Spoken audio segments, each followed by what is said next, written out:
You're listening to Zoom the TBT with Charge and Hayner.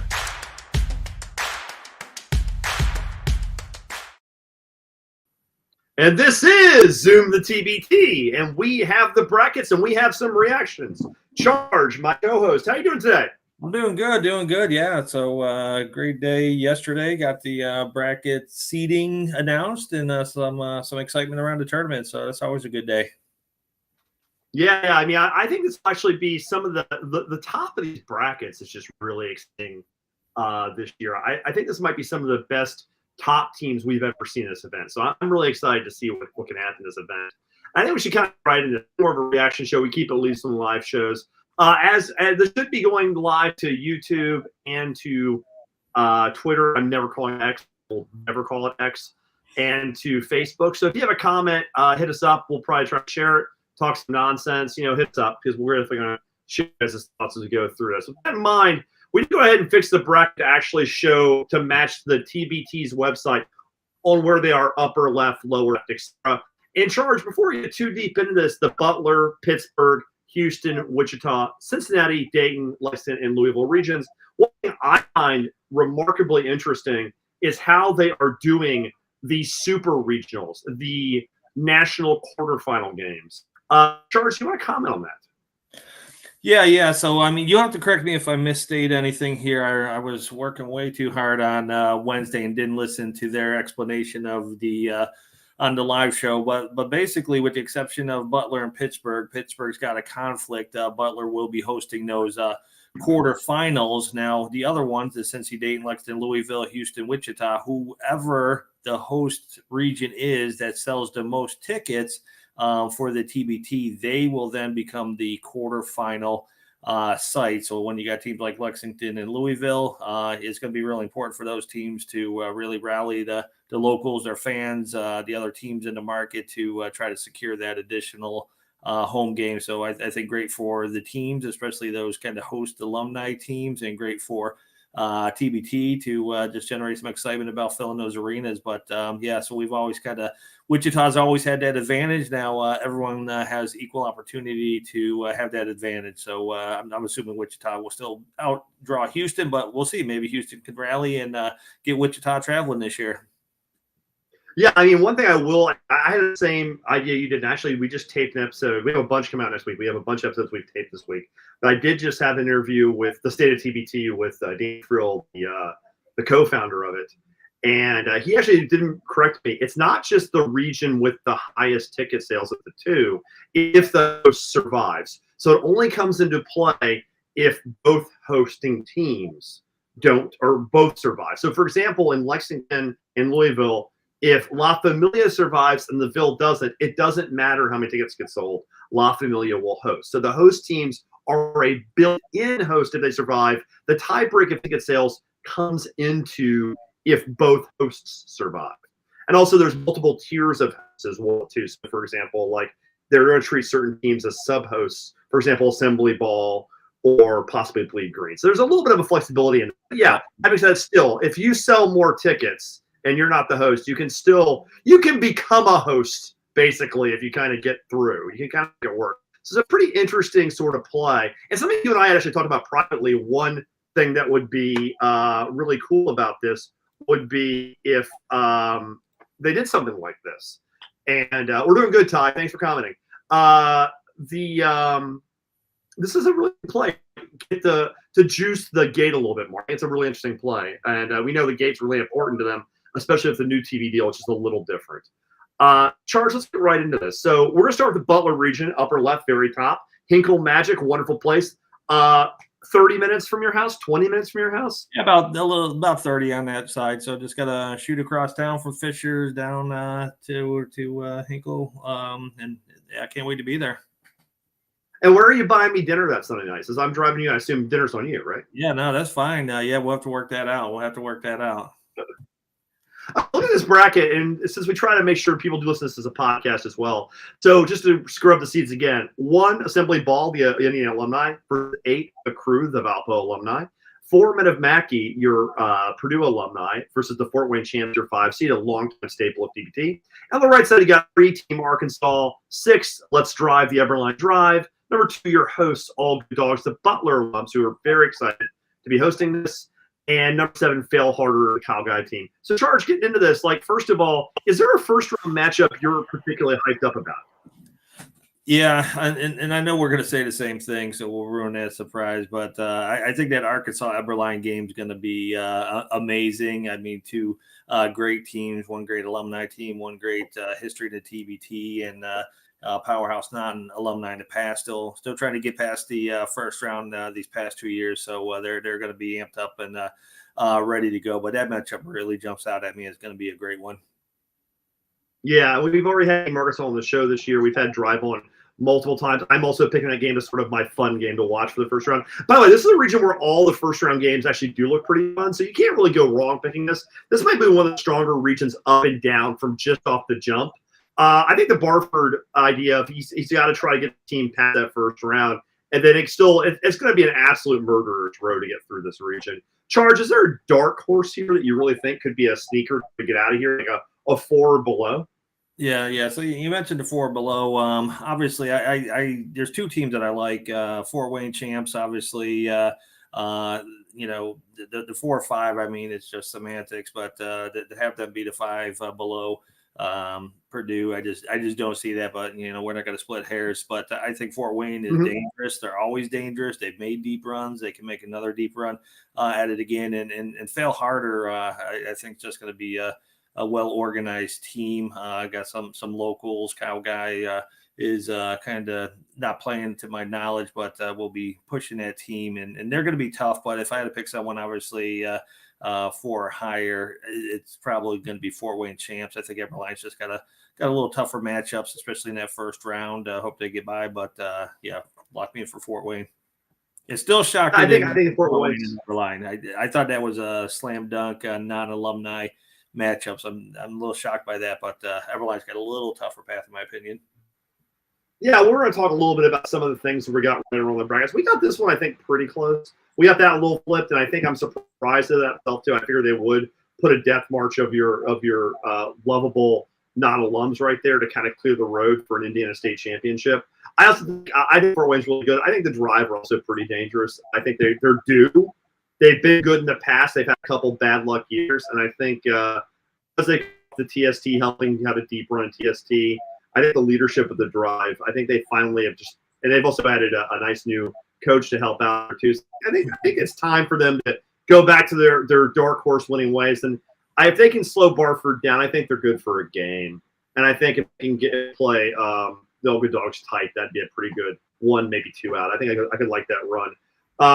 How excited should I be to meet Butler Blue? That's my favorite part of this. I get to meet the Bulldog, I think. That's going to be. I talked to the coach today. I actually will get to meet the Bulldog. Yeah, no, he's iconic, obviously. I think a lot of people will be very much excited to see Butler Blue there. I have seen in some of the communications that he'll, and you confirmed it with the locals, that he will be on site, or he or she, I guess, I don't know. But the dog will be on site. So I think it's a he. I think it is too, but I wasn't 100%. Well, it's the 4. Trip was the old one. He's retired. Yep. So, he's got a nice little statue out there in the front. So, you'll enjoy. Oh, nice! I didn't know he had a statue. That's awesome. Yeah. Okay, well, let's get into the keep on the regions, and don't pick the winners. We're going to go ahead and give you a way too early brackets in flux picks for our elite, or excuse me, we got sued by the NCAA, our quarterfinals and on. So going from that, let's go to the Pittsburgh regional. This one is, to me, pretty interesting. First of all, our buddies Tim Scarborough and Matt Martici were bummed not going to see him this year. Neither one of us will be in Pittsburgh this year, but they're along this entire region. It would be a lot of fun. And again, since we know people listen to this, number 1, Stars of Stores, your UConn alum, will be playing number 8, the Herkimer Originals.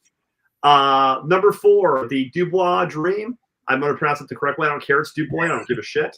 And then we're going to call it the Happy Valley Hoopers. That's the number 5 seed, your Penn State alum. Number 3, Best Virginia, going the short drive to get the over to the backyard brawl as your 3 seed. The Pro-Am, the Brotherly Love Pro-Am at number 6, representing Philly. Your 2 seed, the host Zoo Crew, with Dolan Blair, who is a little older, but we should still get something out of him, versus $1 Million of Game as your 7 seed. So, Charge, first of all, what first-round matchup here are you looking at? Oh, I've got to see that Du Bois Dream in Happy Valley Hoopers. So I said on the last call, Du Bois Dream probably going to be one of the most improved teams in TBT this year, and I'm sticking behind my statement from the original our bracket projection that Du Bois Dream will win their first round game this year and advance, and they very well could be a problem for the number 1 seed. Yeah, I mean, so what's really interesting about this one is I also kind of want to pick that, but just to be contrarian and keep this interesting, I actually kind of like this 1A game. Not because I think it's going to necessarily be good, but so first-time alumni teams who are coming, even no matter how well-funded, how well-organized, often stumble. They often don't understand the intensity of the event. Now, they're playing another first-time team as well, so it's kind of blunted here. But I see a world where Herkimer comes out and actually, punch the mouth and get somewhere. They play professionally in a minor league. Maybe they go ahead and get to the first half up a few points, much like the Du Bois Dream did last year against Best Virginia. Herkimer OGs is now in the chat, actually. There we go. Yeah, and I was reading too, and it's not necessarily their and he's in the chat. He can correct me if I'm wrong. It's not necessarily their ABA Herkimer Originals team. It sounds like there's a group of all stars from that geography. So I think the talent level is going to be a little bit higher than what you see if you just show up on a standard ABA game. So they come together, play right. They know the league. They probably know each other from playing against each other. So could gel pretty quickly. And then I guess is there anything that concerns you about this? I'm a little concerned. I think Stars of Stores are an incredible assortment of talent. They seem to be well funded, well organized, but first time teams always scare me a bit, but they're really good. Is there anything you're concerned about here? That 3-6 is intriguing too. Like I said, I had to go with my Du Bois Dream guys, but that 3-6 is interesting. The rumor mill's still circulating on players and personnel, but obviously brotherly love always shows up with a really, really strong team, kind of a winning brand. And so this one here, I think if West Virginia doesn't land this player or two that we're hearing about, I think that's going to be another intriguing matchup. Yeah, and again, Herkimer, the thing is, this is the AB All-Stars of the East and Central region, so I assume it'll have the backbone of Herkimer's team. They put that in chat. We're putting the screen now.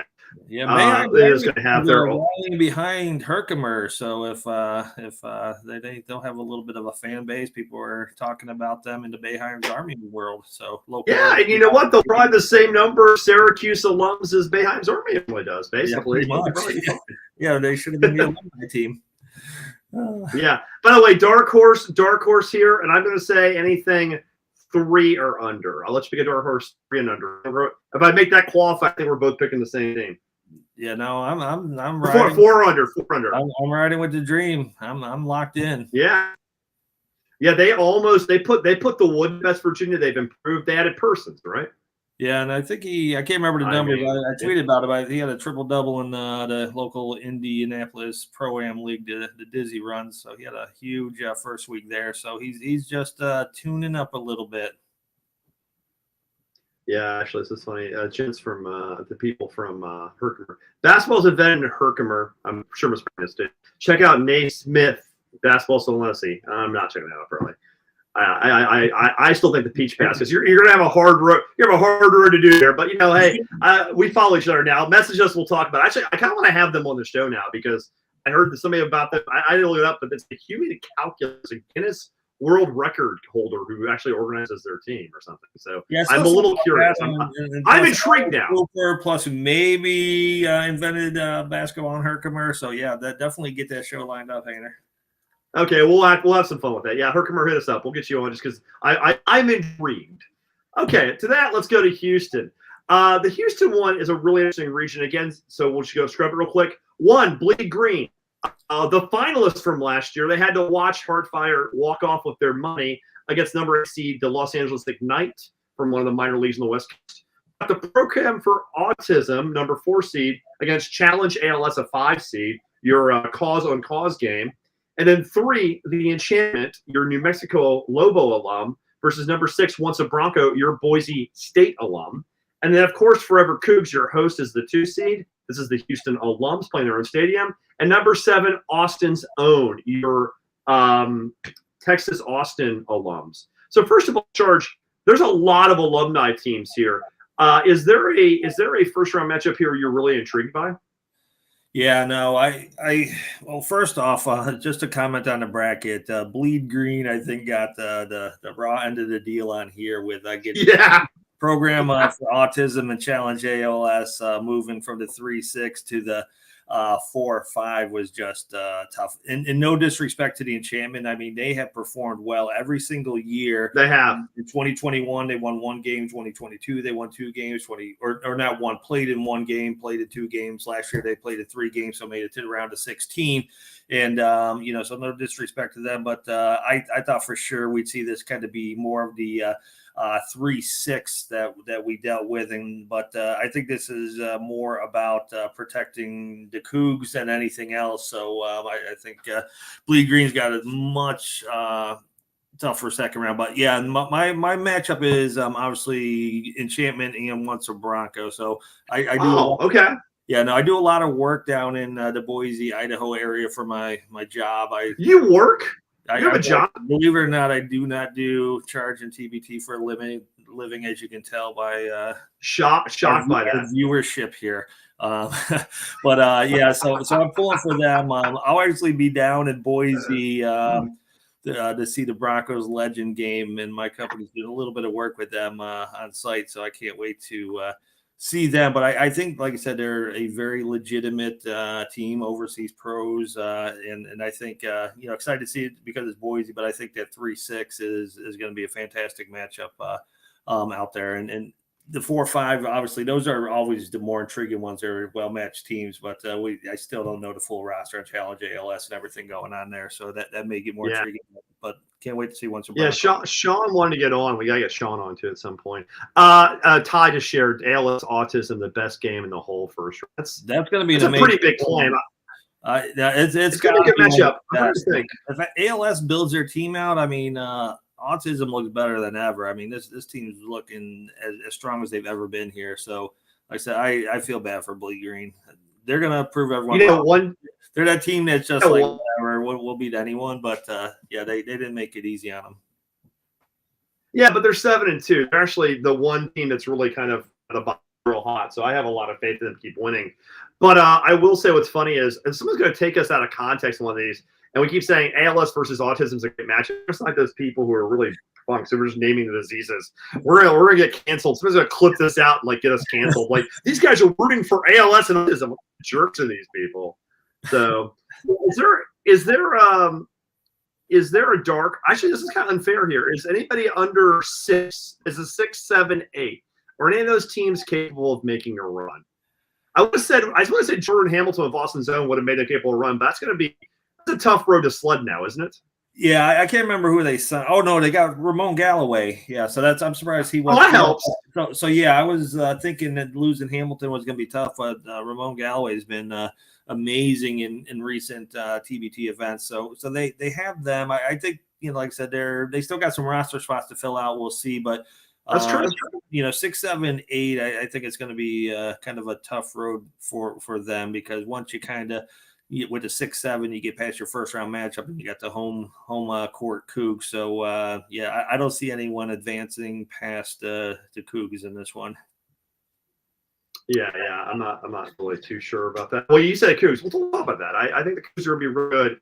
I know they play a tough brand of basketball. As a Memphis fan, they've tortured me for years. So we'll put it in that Cougs thing. We'll talk about that. Okay, Wichita, the astral home of modern TBT, where they sell out stadiums. This is a crazy place to play.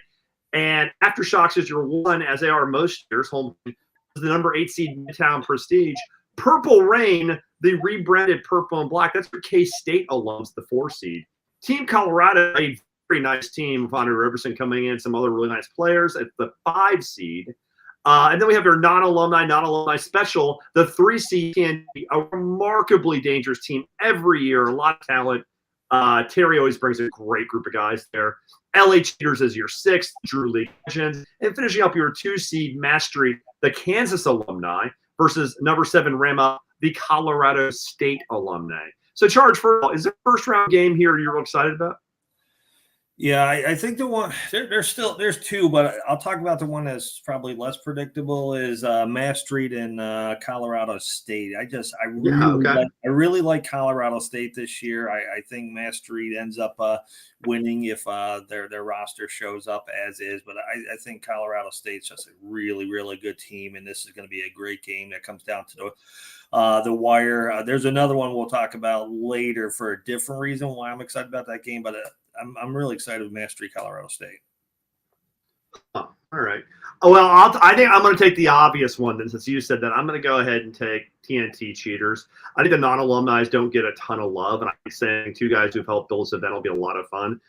This one's for the culture. It's for the people who really follow the event. It's for the people who are diehards. It's both of us. TNT's always ready to break through. They're really, really good. Clanton will remain a problem until they put him in the ground. So the reality, like, he's a beast, and they always bring a bunch of wings to surround him. So the reality is, I think they're going to be really good.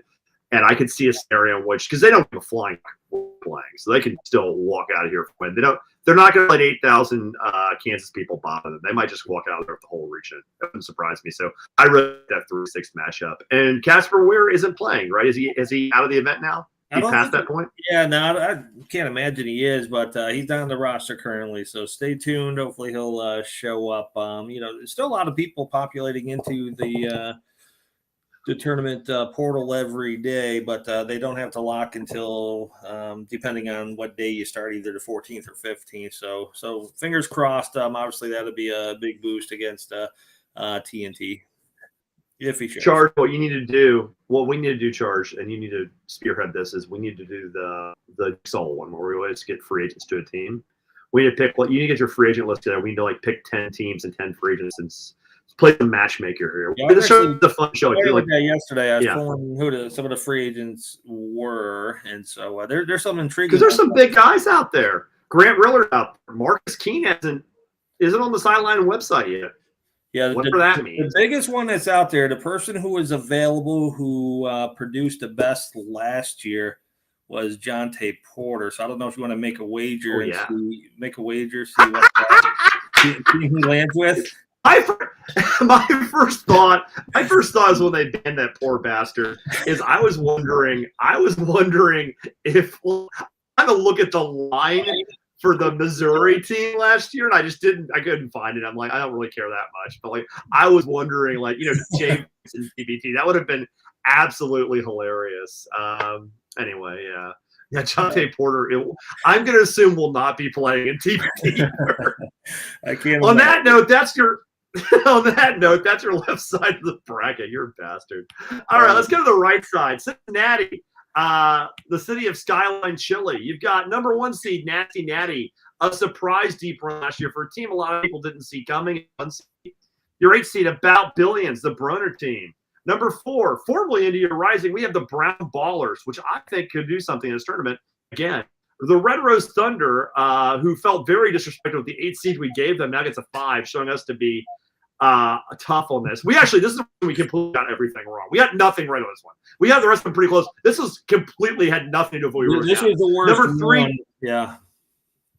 I mean, worst one for us or worst one? Never mind. Anyway, number 3 team for us. Accuracy wise, this was our worst. Yeah. Wichita, I forgot the by a lot. We were right on the money on Wichita. This one here was we nailed Wichita. Yeah. Team Gibson is your 3 seed on the right against Dream 34, former Virginia Dream, as your 6 seed, and number 2, the soft co-host Zip 'em Up against 7 BC Takeover. Charge, is there a first round game here you really like? It's gonna be Zip 'em Up and Takeover BC, because that's okay. I had Takeover BC as the 3 and Gibson as the 7, so I had those 2 flips. So I don't know if TBT knows something about Team Gibson that I don't, but I think Takeover BC is just a really strong team, and the Zip 'em Up team, they're going to be good. They're always good. I just don't know if they don't add some of those extra players, the JPs, the Cantors, So I think this is a really, really dangerous game for them. And, just overall, that About Billions team is not that bad either. So giving them Nasty Natty in the first round, I think Natty handles them, but I think same thing here, just kind of shuffling some people around where you wouldn't expect them to, see some matchups that may be beneficial. But yeah, that's going to be interesting. Zip them up and take over BC. I'm not terribly excited about any of these first round games. I think a lot of them will be competitive, but there's a lot of good juice in a couple of these games. No, I refuse. I'm not going to. You're a big Brown Ballers fan, so we'll see if they can. But let's just go that. So if you think there's a seeder or even a 3-seeder below, because really the top 2 teams are head and shoulders above. If there's a team below there thinking make a run, and I'm not just saying that because I'm part of an Indian family, but like I think the Brown Ballers showed something last year, and I really think that like they can show something this year. They showed a lot of juice. I think they have committed players stay this time, not have to go to their teams. So I think if they can keep their team on the floor, not lose their best scorer to a league commitment the next day, I think there's a chance they can make a run here. I really do. Which means, of course, take your entire mortgage and bet against them because obviously I'm the dumbest guy alive. Char, is there a course here for you?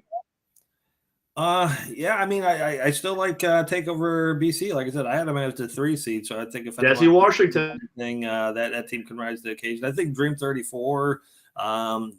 They're decent. They're decent. I see them beating Team Gibson. On paper, the way they sit now, they played well last year, got their first win, but they're a solid team too. So it's going to be interesting though, because if something happens to the 1 or 2, this is just chaos. I mean, you may have Brown Ballers versus Team Gibson in the regional finals or something crazy. So I mentioned, it's possible. For some reason, this region feels like something crazy is going to happen. It's already a little chaotic and something's going to go down here. Yeah, and plus, God knows they eat the chili, they're screwed. All right. Dayton, a wonderful city. That if you go to Cincinnati, don't eat the chili. Don't believe it. If you go there and you've been kind of put into that, maybe, but do not eat that chili. It's horrible. But I highly recommend La Rosa's for pizza, though. One of my favorite pizza places. Okay. What's funny is I'm remarkably bummed that because we're both going to be in the Midwest. I'm taking a flight. We're both going to spend some time, hopefully, in Lexington, Louisville, and Indy. That's kind of the 3 cities we're going to kind of bounce around. You're going to bounce a little less than me, I think. In fact, our intern is coming with us. Our stats intern, my father is hopefully coming with us, which will be fun. But no, the Cincy I'm bummed about because it's the same time as Lex and Butler. And I really want to go to Cincy, but I'm not going to because I'd rather at Lex and I'd rather be at Butler, but I'm really bummed out since he's the same day. Because while I love our next region, 8, we've been there a few times, I don't need to repeat it. No, it's a wonderful region. When we talk about what these teams are, a really great venue. There's some really fun things that happen here. Let's talk about some of these fun things. So first of all, the defending champs of both the TBT and the senior TBT tour, Heartfire at the 1 seed. You've got Rise and Grind as the 8 seed. We are D3 as the 4 seed. By the way, we are D3 as 0-5 in this event. So it tells you about the relative depth of the event. We love D3 too. They think they're a great team. They're due. They've been really close. That 0-5 is a tough lie. But the reality is, they're the 4 seed. Let's know about the relative strength and pop and bottom region. Number 5, Sweet Home Alabama, a great song. Number 3, go to the right side. The late edition, Carmen's Crew, the Ohio State alumni, as you free. Purple Hearts, the team of the cause, is number 6.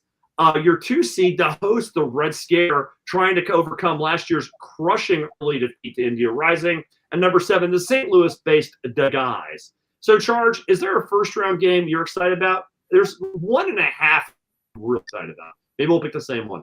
Yeah, I can say 2 I'm excited about. I won't say them both to start, but I'm excited for We Are D3 to get their first TBT win as well, kind of like Du Bois. So I'm looking forward to that game. I think it's going to be a good game, competitive game, but I think this is the year for D3. Hayner and I are both D3 guys, and so we've always kind of gravitated, and obviously Reg is a good dude. Man, control that dog.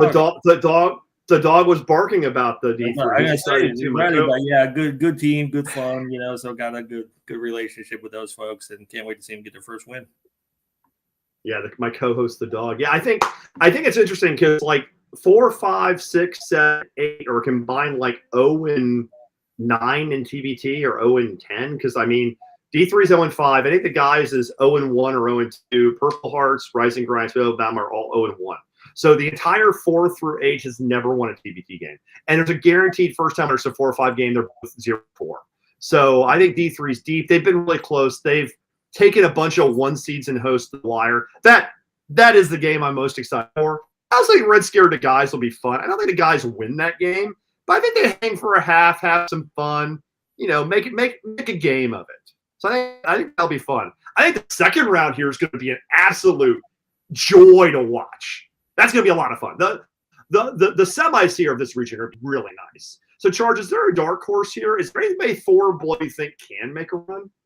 I don't think so. I don't. And Red Scare's probably got one of the tougher matchups in the round 1 with the guys. So I think obviously TBT is confident. The home crowd and Red Scare's deep enough, but the guys is a solid team. I really wish they were playing We Are D3, and the way I project out, I just think those were the 2 great teams looking for their first win. And D3 got the more favorable seed, but I don't see anyone 4 or below able to kind of get to even the semis of this, let alone win Dayton. Okay, so follow me along here. I'm not saying I picked this room. I think it's necessarily possible. Heartfire is really, really good. The defending champs are coming back really good. They're a great team. They're a great team. They've been at Dayton and lost before. They lost in Dayton when the Dayton was the finals. They did lose in Dayton in the finals. And let's say that, short turnaround, day of rest, they've already won a title, they're a little older. Is there a scenario in the multiverse? Is there 1 in 1,000 chance D3 can luck into it, get hot, and maybe push them? Maybe.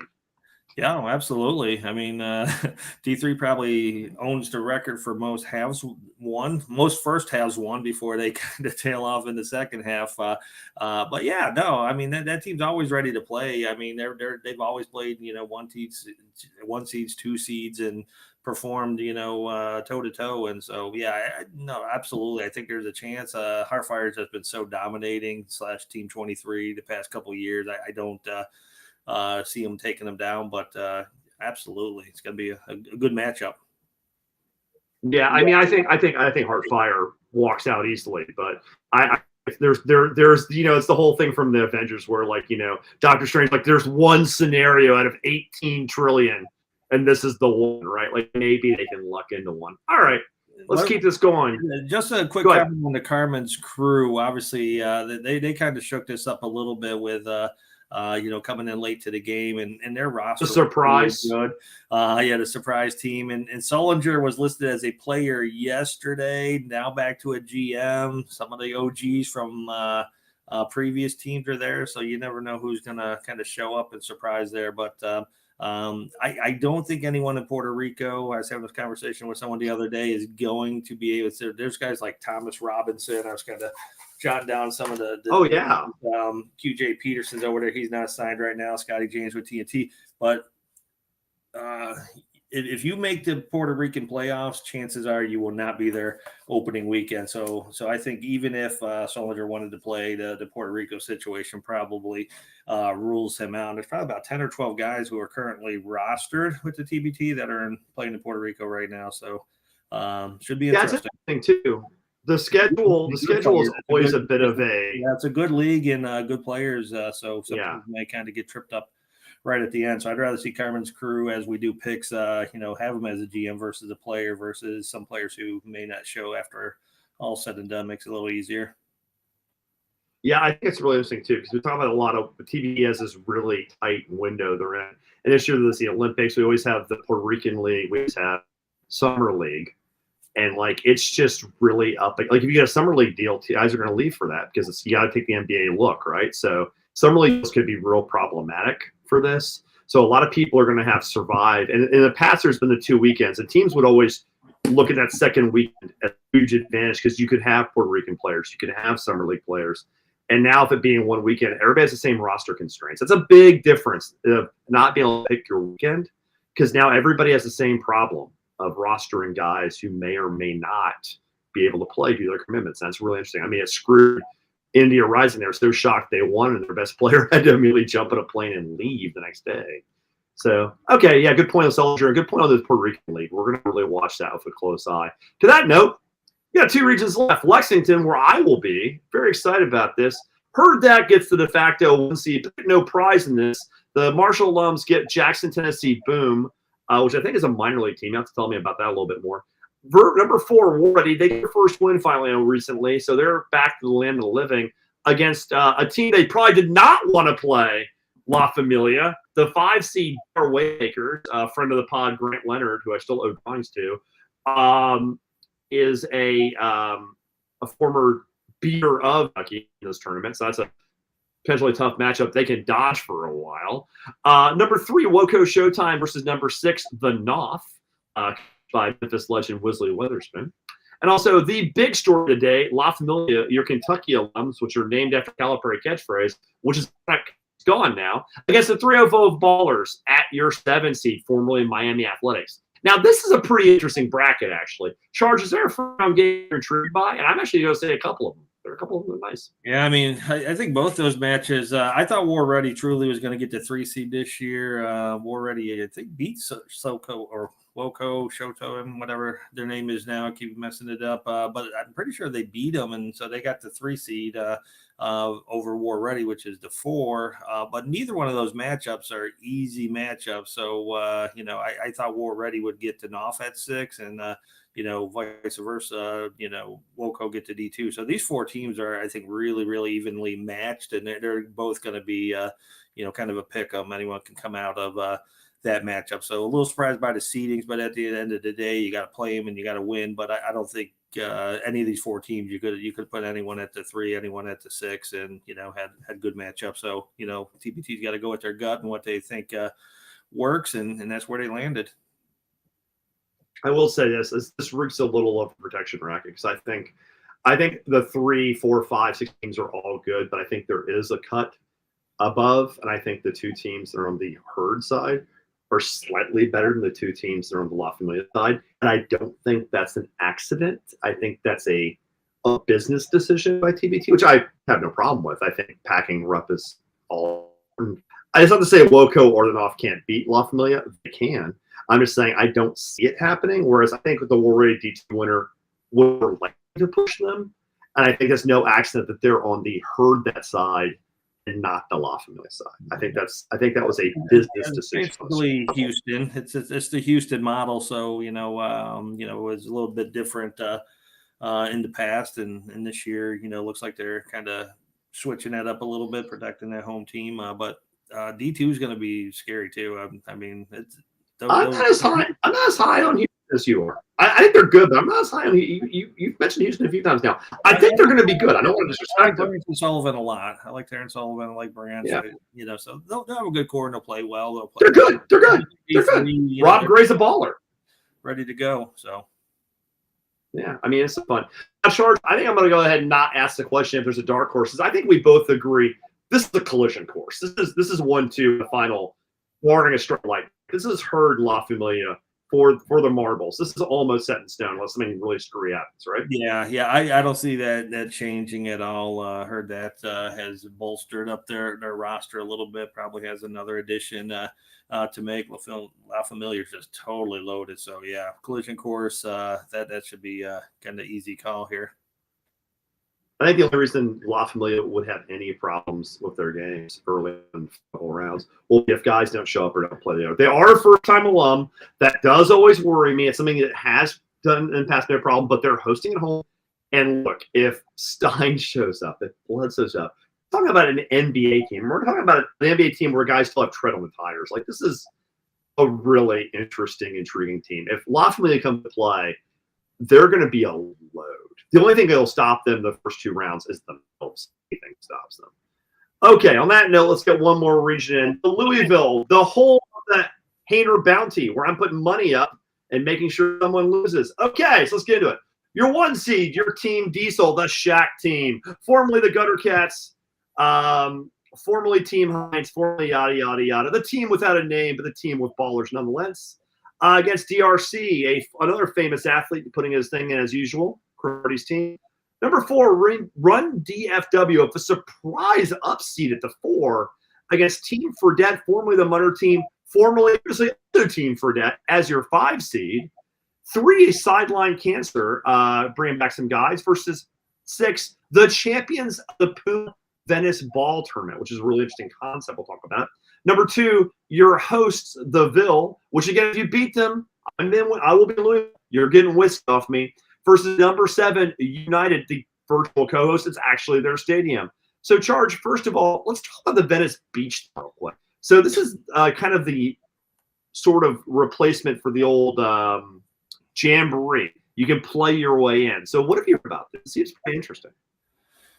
Yeah, I haven't heard much, and like I said, I wasn't able to listen to the show yesterday, but you know, I don't even know what to expect from the Venice tourney winner. But that what you didn't tee it up that way, but this is the game I'm most excited to see in the first round is Sideline Cancer versus this Venice Ball tourney winner.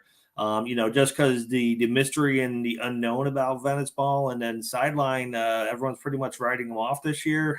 They're retooling their roster. It looks a lot different than it has in the past. So, you know, I can't imagine Venice Ball is going to upset them. I think if they had any different matchups, then you know, that could very well have been the case. So I think Sideline's going to advance, but I think it's just going to be interesting more to see how Sideline plays with their new team and see what this Venice team is all about.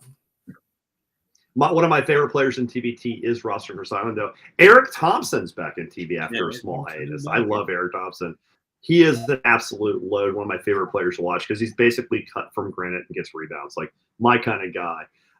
Charge, this is a bit of a mess, actually. Actually, let's go back. I want to tag one. I want to real quick tag one guy because somebody just put in the chat. He just said D2 will win this region. Real quick, so someone disagrees with us about this being a walk. So, and Izzy says the D2 will win Lexington. Here we go. Show, buddy. You said D2 will win it, so you can come and crow. You're on tape saying it. So if you got it, you can brag toward dozens of years. But back to the bracket we were talking about. Yeah, he can brag if it's that lottery. He's been involved with the TBT in the past, so he knows the teams. He's sharp. He used to run the Clemson team back in the day. So I think we had Nick on the show at one time. Hang on, we had Clemson, but we didn't have Izzy, did we? Yeah, you did. Well, who was it? I don't remember having Izzy. This was probably 3-4 years ago. When were you last on our show, Nick? That wasn't the person. That wasn't the person's name, though. Oh, Nick. Oh, that's Nick. Oh, yeah. No, Nick. Oh, wait, I got it. That's okay. Yeah. I know name, street address, social out there. Hey. Some of us post under our real names because we're actually part of our teams. There we go. Yeah. Okay, sorry, Nick. Yeah, I know, Nick. I don't want to be bothered.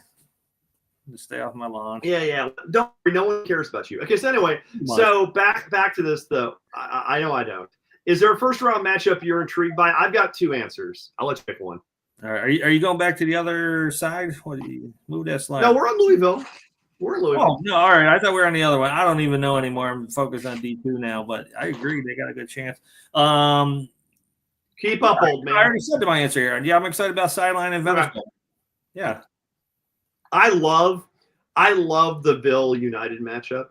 I love it. We've had United on the show. You love you. Is it United or United? I think it's United. Okay, United, that old Vinny team. Didn't Vinny have the United back in the day or something? I don't know. Oh yeah, it was probably because of Rutgers or I think so. That was TBT history. Rutgers. But yeah, you love United. I'm not giving them a chance at all. But you I love United primarily because I hate Louisville. Let's just say what it is. I hate Louisville. So, and it's funny too because it's funny the nice people at the whiskey company got back to me. I haven't had them yet with the bastard. So we will be giving Mr. and Mrs. to whoever can knock these guys off, if anybody can knock these guys off. And by we have me, charge is too cheap. I'm buying it. If whoever beats Louisville gets a bounty for me, so you will be drinking on me that night if you beat these guys. Just because, as a Memphis, I hate Louisville. But having said that, it's fun. It's literally United's home floor. It's Bellarmine's home floor. It's where they play. It used to be. So they're actually not the host. Actually, they're building, which is kind of ridiculous.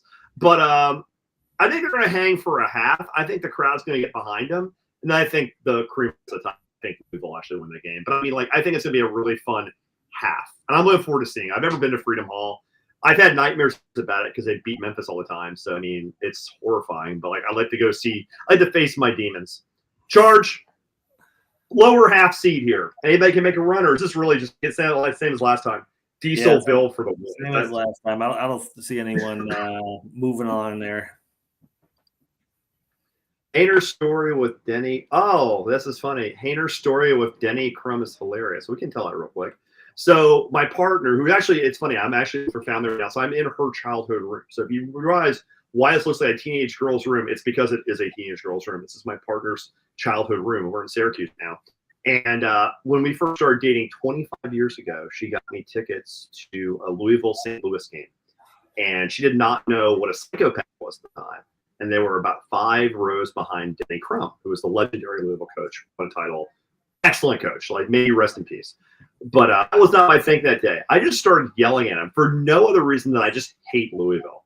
So I was just like, I just started, Denny Crum, you're a bum. You should hire, blah, blah, blah. And my girlfriend's sitting there going, what have I done? Who am I dating?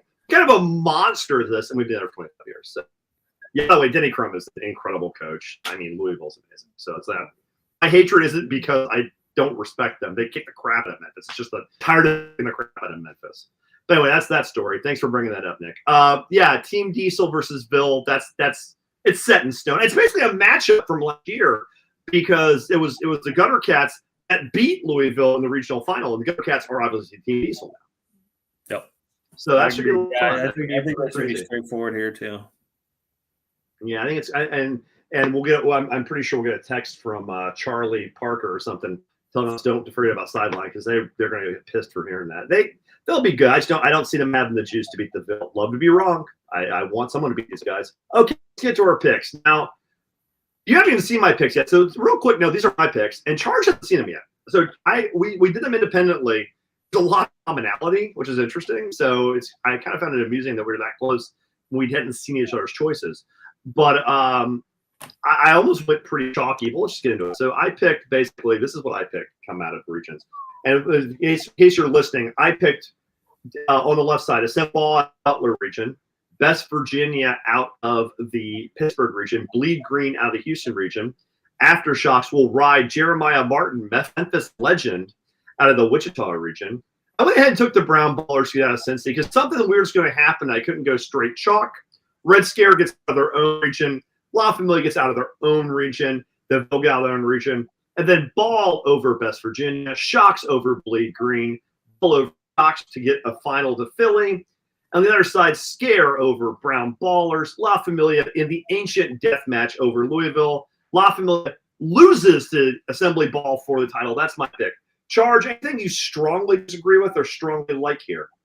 I disagree with most of the left hand of your bracket. I thought you said we were pretty similar. West Virginia, no. Bleed Green, no. Aftershocks, nope. So check all 3 of those off, and then we right side's pretty close though. We're pretty close. Yeah, we're pretty close. Yeah, I just think, like I said, actually I won't tell you why, but yeah. So those 3 I completely disagree with. Okay, so I don't think I need to defend Aftershocks or Bleed Green because they're pretty solid choices. I think you'll look at those. Here's my West Virginia reasons. That's the one I obviously worried about. I think Stars of Stores is more talented. I do. If I had to pick a team devoid of considerations TBT, I put Stars of Stores. That's my original pick. But there's a vibe. They've never done it before. It's not their home court. West Virginia's done it before. I think if they can win the backyard brawl and stay around against Pitt, I think they find a way to squeak through and get to the Super Regional. I think they just find enough with the shared experience to get past a probably more talented Stars of Stores team. And the Brown Ballers I had to pick because I need to get some upset. There's a lot of talk up here. Okay, Charge. Let's do your picks. All right, let's do it. I like your picks. Charge's picks real quick. These are early. Well, Charge, you can read them. Yeah, I did these at like midnight last night because I just wanted to get my first initial thoughts down in the TBT Pick'em Challenge or Bracket Challenge, whatever they're calling it there. And so this is just my first swipe. But yeah, I agree. I think as long as same thing, which we say this all the time about alumni teams and big name players like Yogi is like, if their team shows up, I really like what the Hoosiers can do there. Stars of Stores, once again, same story. The Houston Cougars at home. The one that, like I said, you're probably surprised with. We both agree they're a good team, but I think we see Colorado in the finals. I don't know what it is. It's just a vibe right now. I just really, really like Colorado, and I think they're going to make a really nice run. And then on the right-hand side, like I said, I've been saying year to scare. I'm going to stick with them coming out of Dayton and or coming out of Dayton, of course, and then moving on into the Final Four and La Familia.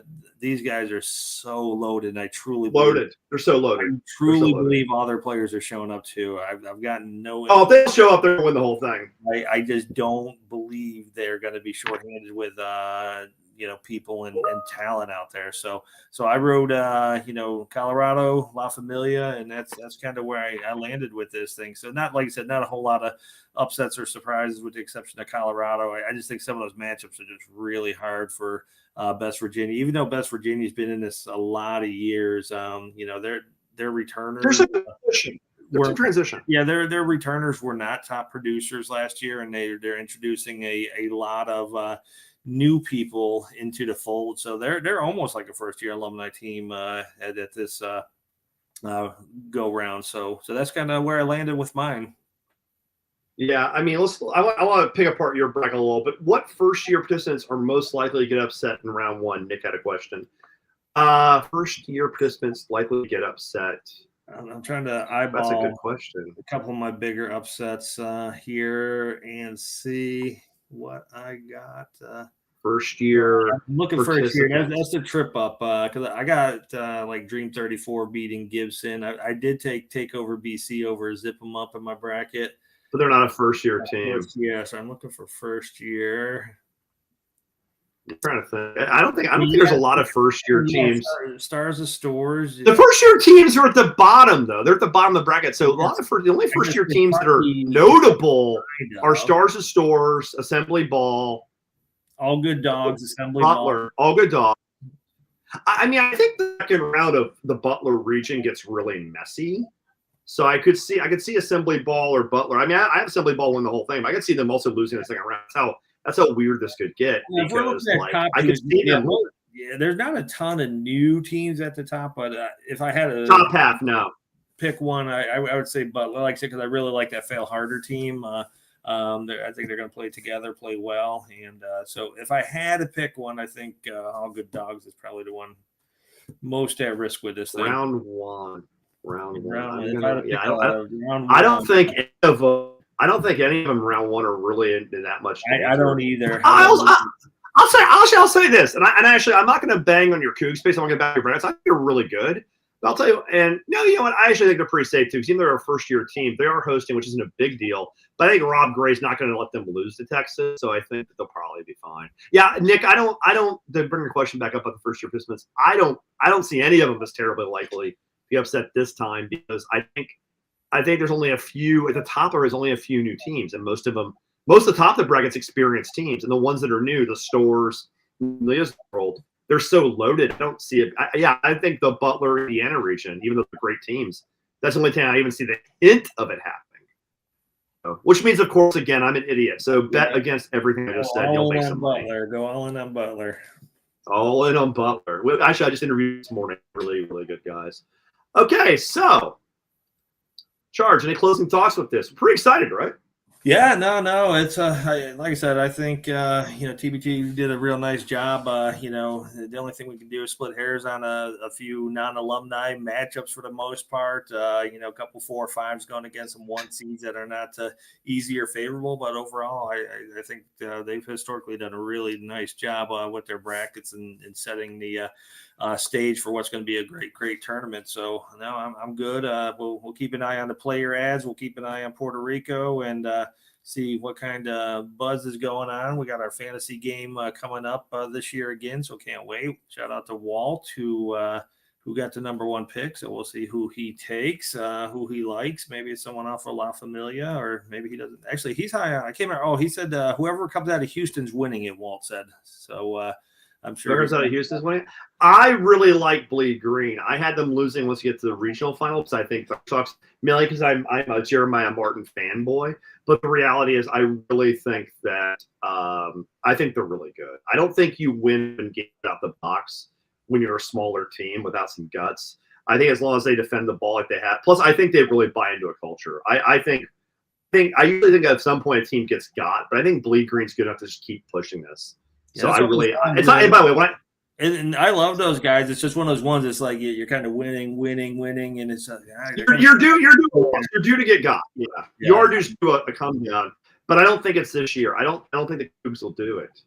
And the thing is like, and it's not against the Cougs. I think the Forever Cougs Bleed Green game as a regional final is going to be a lot of fun if it gets to that. I think that'll be a lot of fun. Two really hard-nosed teams playing a really defensive brand of basketball. Thanks, Nick. Yeah, glad to see you fellas still covering. Excited to tune in more. Yeah, I really wish we had more time. This is the first year I think our personal lives have completely gotten in the way as they have this year. But yeah, we're trying. We're still scraping together something to keep it interesting. Charge, any closing thoughts? We should let these people go watch two senile guys argue who's in the country. Oh, I know. This is almost like Hayner's Super Bowl. So enjoy your debate tonight, Mr. Hayner. I'm sure we'll see you. They're combined 160-something years old. 160 plus combined years old. This is disturbing. I don't have to do it anyway. Yeah, no. I have nothing else. Nothing else. Dan Friel for U.S. president. Honestly, let's skip TBT. Let's just make him the president. Third party. Vote Friel Mugar. There you go. Friel Mugar 2024. On that stupid note, it's good to see you guys. Charge. Have a good one. All right. All right. Take care, man. Have a good one. And this has been Zoom the TBT, and we're signing off. Hope you enjoyed listening to Zoom the TBT with Charge and Hayner. Subscribe to YouTube, follow on Twitter, and give us your money.